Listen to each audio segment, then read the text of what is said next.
Tonight, the growing crackdown on violence marring peaceful protests. In New York City, the earlier curfew after a night of chaos, looters smashing stores, including the iconic Macy's flagship. Hundreds of arrests, and in St. Louis, 4 police officers shot. While in Seattle, our correspondent caught in the middle as police deploy flashbang grenades. Also, store owners taking up arms to defend their businesses. In Los Angeles, the tense moments that played out on live TV. A woman chasing off looters, only for police to arrive on a chaotic scene and put her against the wall. New reporting on who ordered that major show of force outside the White House. Police, backed by National Guard, firing rubber bullets on peaceful protesters. Moments later, President Trump walking out to a nearby church for a photo with a Bible. The new investigation in the George Floyd death into the Minneapolis Police Department, and the mother of his 6-year-old daughter speaking out for the first time. Her powerful message. And is COVID-19 spreading along with the protests? The rising concerns. This is NBC Nightly News with Lester Holt. Good evening, everyone. A passionate movement for justice is finding itself swept under the feet of rampaging and destructive mobs who have sown chaos in cities across the country. In New York last night, looters again overwhelming police to ransack stores and businesses, this time in the heart of Manhattan. The mayor now banning cars in much of the city. Tonight, police officers themselves being targeted. In St. Louis overnight, several were shot. As elsewhere, peaceful marchers are taking the streets again at this hour, trying to reclaim their voices and the narrative. We've got a lot to cover tonight. Miguel Almaguer leads us off. Miguel, what are you seeing? Lester, this crowd here in Los Angeles easily soars into the thousands. It's one of the largest crowds in this entire region. It comes after a night of violence and looting. But for now, this crowd has been peaceful. It wasn't demonstrators, but looters who marred the message of peaceful protests with acts of violence. From coast to coast, brazen break-ins as police tangled with criminals. In Midtown Manhattan, Macy's flagship ransacked in Herald Square. Famed Fifth Avenue raided by thieves, smashing windows. After 700 arrests, 8,000 officers could now enforce the city's 8 p.m. curfew. The police in New York City were not effective at doing their job last night. Period. In some of the nation's biggest cities, the night spiraled out of control early. Across the street from the White House, rubber bullets and flash grenades were launched into a peaceful crowd before curfew. If you believe that our rights are valued, then you believe that this isn't right. There's also trouble in St. Louis. Steve Patterson is there. City leaders here condemning what they're calling a tragic night of violence. 4 police officers shot after peaceful rallying devolves into shootings, fires, and widespread looting. Now a 9 p.m. curfew for the first time tonight. With the president threatening to deploy the U.S. military if governors can't keep their state safe, pockets of violence continue to unfold after 7 nights of protest in at least 140 cities. You're tarnishing a powerful movement right now. It's not allowing our word to be heard. With 6 police officers shot and several struck by cars, a plea for the mayhem to end. The National Guard deployed in at least 21 states, including California, where looters again raided stores and shut down the 405. This is the moment protesters took over one of the busiest freeways in the nation. Traffic has come to a standstill. Looting a store, burning a building, attacking a police officer, seeing the death and the destruction cannot bring honor. It's not done in an honorable way. In cities like Portland, Oakland, Denver, and Phoenix, protests have started peaceful. Those behind the badge shaking hands, It's all love here. Take a knee. kneeling for justice, and even walking alongside protesters. There's racism here. That's what we're standing against. That's what we want change for, and that's why they're walking with us. After police in Seattle took a knee, hours later, they picked up their guns, declaring a riot when rocks and bottles were hurled at them. Jolene Kent caught in the crossfire. Oh my gosh. Go. As police push back the crowd. Look, a America. This is not about black anymore. This is not about white.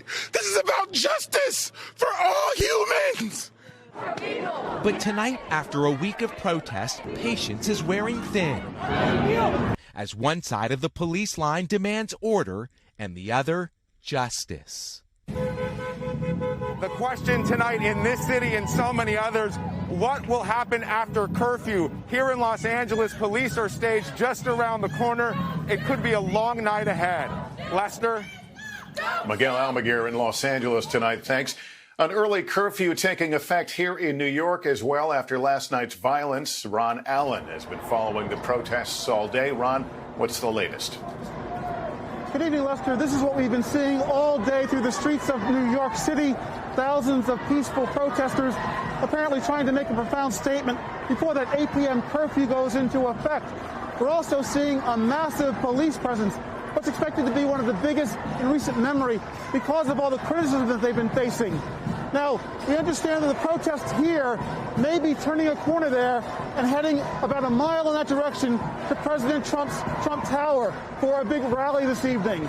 The police have been saying that as these protests have been going on day by day, they've been getting more and more peaceful. But they say they're fighting a determined, sophisticated, organized criminal element determined to cause vandalism and destruction. Tonight, police seem determined to stop it. We'll see what happens after dark. Ron Allen Lester? tonight.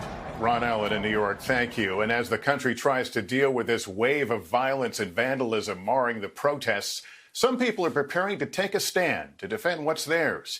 Here's Gotti Schwartz.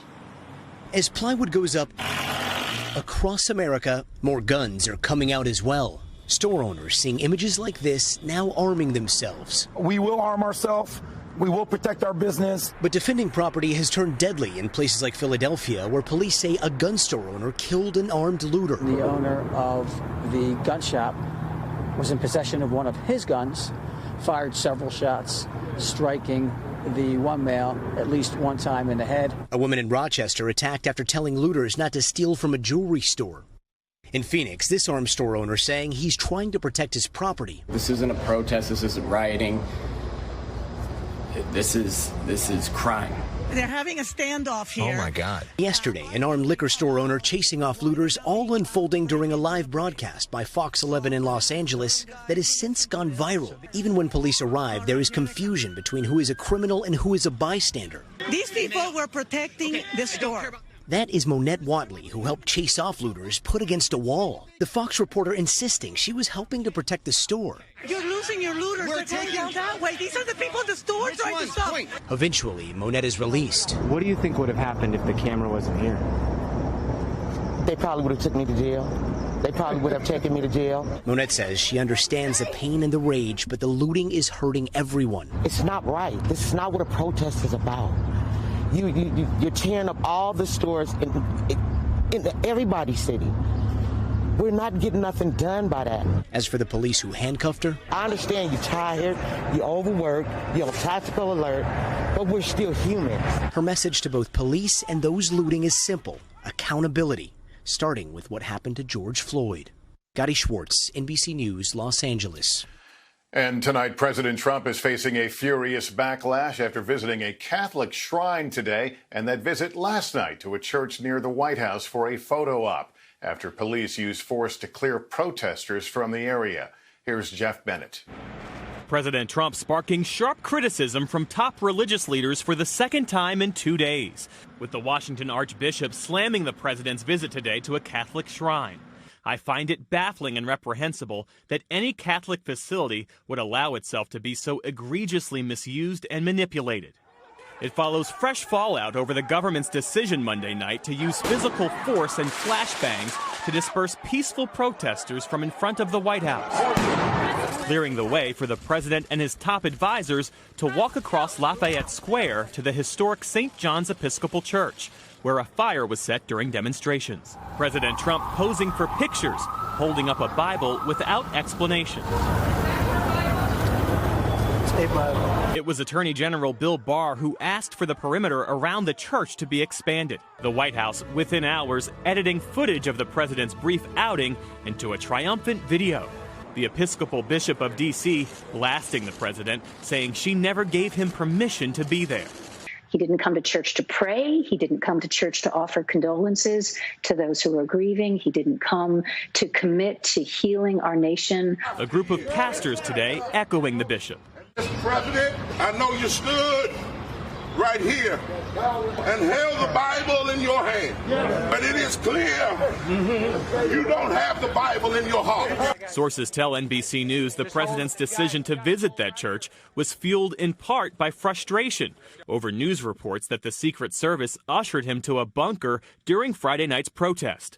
And it was his idea because he wanted the visual of looking strong and in charge. Meantime, Joe Biden offering a stark contrast to the president today in Philadelphia. The country is crying out for leadership. Leadership that can recognize pain and deep grief of communities that have had a knee on their neck for a long time.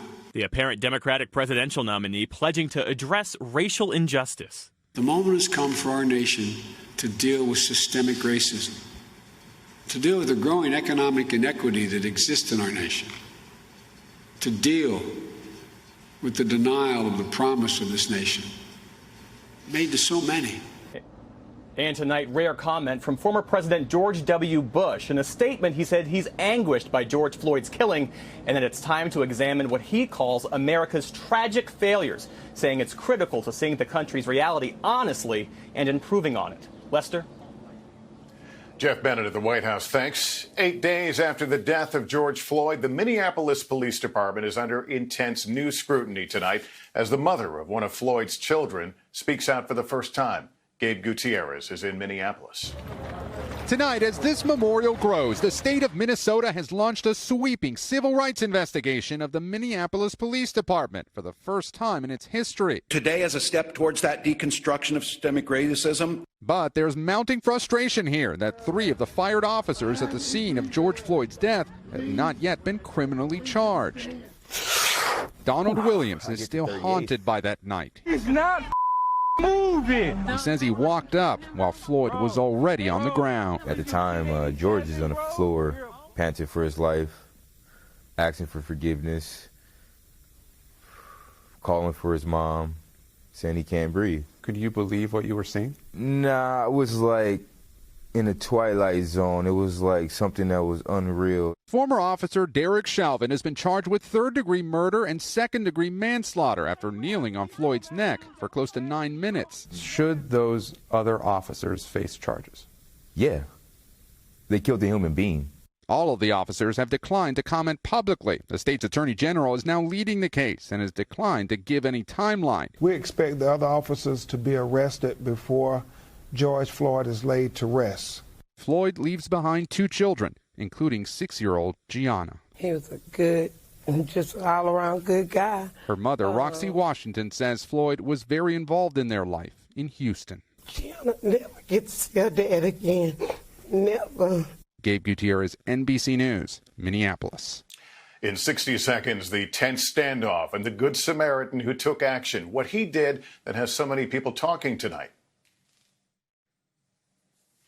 Back now with that remarkable story from Washington, the man being praised by some for taking in dozens of protesters cornered by the police.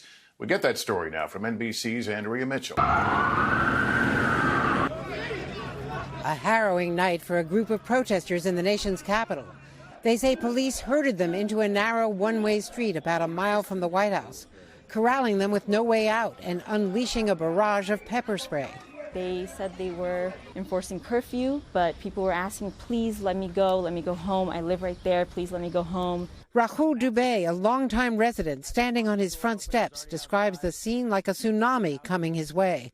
And just a stream of people came running through here and pepper sprays being sprayed all the way up against the house, up against windows. People were running through for 10 minutes straight.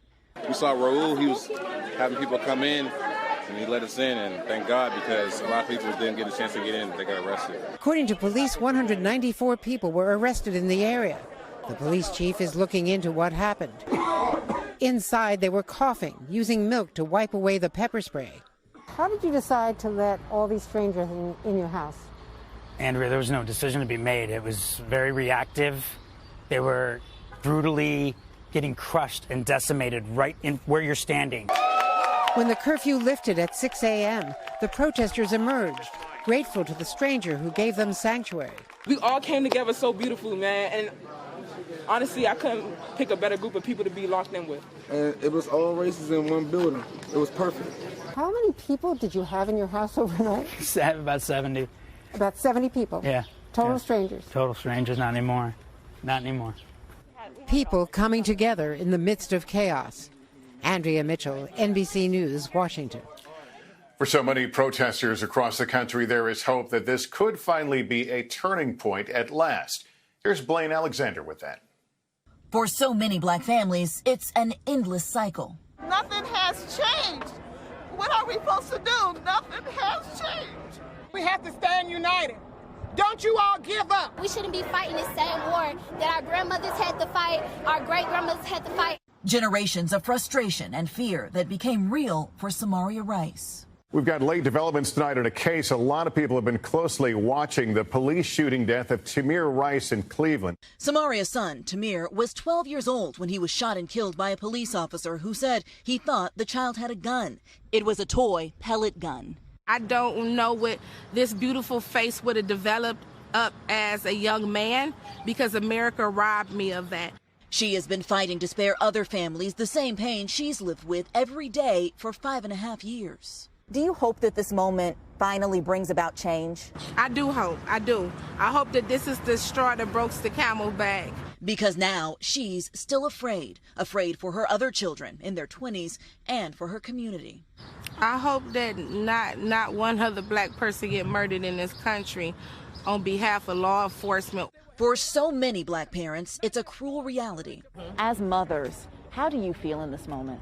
It's devastating. It's devastating. You're scared to even say, you know what? Okay, you can drive. You can get out there and you can drive to the store and not knowing whether your child will come back. I call my son to make sure he's home at night. I call him every time I look at the news. I say, where are you? I call my nephew. You can't sleep at night until you know that they're home in the house. Because you never know. They fill these streets so their children don't have to live in fear when they become parents. It's him and his sister's world that are going to have the ultimate chance to truly, truly be what we intended to be. So they stand together, people with different experiences, but a shared feeling. It's just so unfair. I think that this is a time that this generation just really is saying, no, I'm tired of it. And hoping because of that, the next generation will not inherit the same reality. Blaine Alexander, NBC News, Atlanta. And we're back in a moment with a new tropical storm taking aim at the Gulf Coast. There are growing fears of new spikes in COVID-19 amid these massive protests we're seeing in the midst of a pandemic. Morgan Radford has more from Philadelphia. Thousands of people taking to the streets and taking a chance amidst a virus that's now killed more than 106,000 Americans. I'm willing to risk my life for my people, people of color, people who have had injustices, and I'm willing to risk my health for that. You're both medical students, correct? Yes. So you all understand better than anyone the health risks right now of being in large crowds. Does that make you feel uncomfortable when it comes to protesting? I wear my mask. I try not to be around people who aren't wearing their masks and try to make it as safe as possible. Yeah, I think the benefits of being out here definitely outweigh the risks. But health officials warn the protests could accelerate a second wave of the virus. A new report out this week found that social distancing is the most effective way to keep coronavirus from spreading, even more than face coverings and eye protection. In Minnesota, state health officials are urging protesters to get tested. But it's becoming more difficult in some places to get a test because of the protests. Here in Philadelphia, all citywide testing sites are currently shut down, and it's happening in other cities too. Now, experts urging demonstrators to use signs and noisemakers rather than chant to prevent the spread of droplets, to keep 6 feet apart, and stay away from others for 14 days. Hoping to keep people safe as they fight for change. It's not going to stop until we get justice. Morgan Radford, NBC News, Philadelphia. All eyes tonight on a new tropical storm in the southern Gulf of Mexico. Cristobal is the earliest third-named storm of an Atlantic hurricane season on record. It's busy out there already, and the storm could track north, threatening the U.S. Gulf Coast this weekend. We are, of course, going to be monitoring this track.